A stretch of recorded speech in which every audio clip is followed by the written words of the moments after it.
Dans le dernier numéro d'Envoyé spécial, diffusé ce soir sur France 2, 5 femmes accusent d'agression sexuelle Nicolas Hulot. Si personne n'a encore vu le reportage, le journaliste Nicolas Poincaré a déclaré que l'ancien ministre aurait tenté d'imposer une relation sexuelle à une jeune femme, mineure à l'époque, alors qu'elle était venue assister à une émission sur France Inter en 1989.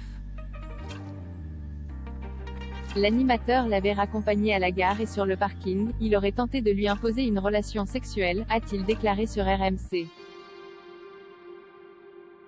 Dans les années 1990, Nicolas Hulot aurait également agressé une autre femme qui travaillait au sein de l'ambassade de France à Moscou. Elle l'a accompagnée pour l'aider dans des démarches administratives et selon elle, il l'aurait agressée sexuellement dans un taxi. Parmi les accusatrices, l'une d'elles serait la fille d'une ministre du gouvernement Jospin. Il y a plus de 3 ans, la journaliste d'Envoyé spécial, Virginie Villard avait enregistré ce témoignage. Le chroniqueur de l'émission Apolline Matin a ainsi déclaré « Cette jeune femme avait raconté avoir eu rendez-vous avec Nicolas Hulot dans un appartement parisien. Il aurait fermé la porte à clé avant de l'agresser. Elle aurait finalement réussi à prendre la fuite, pieds nus. Cette fille de ministre a longtemps hésité à témoigner.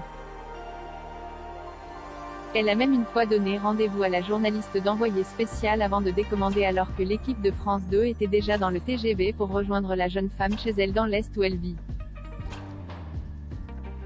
Sa mère, à l'époque, l'avait encouragée à ne pas témoigner, mais finalement, elle avait fait le choix de tout raconter.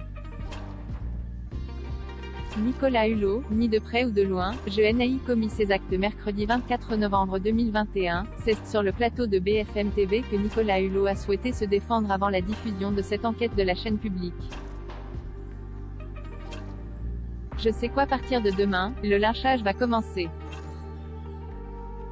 Je veux le dire sans formule, sans élément de langage, ni de près ou de loin, je n'ai commis ces actes.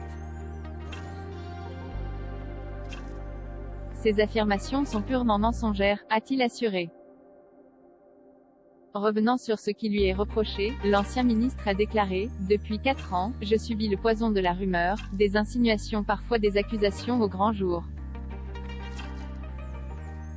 Ce poison du soupçon fait son œuvre, mais avec une certaine naïveté, je pensais que rien de grave ne pouvait m'arriver.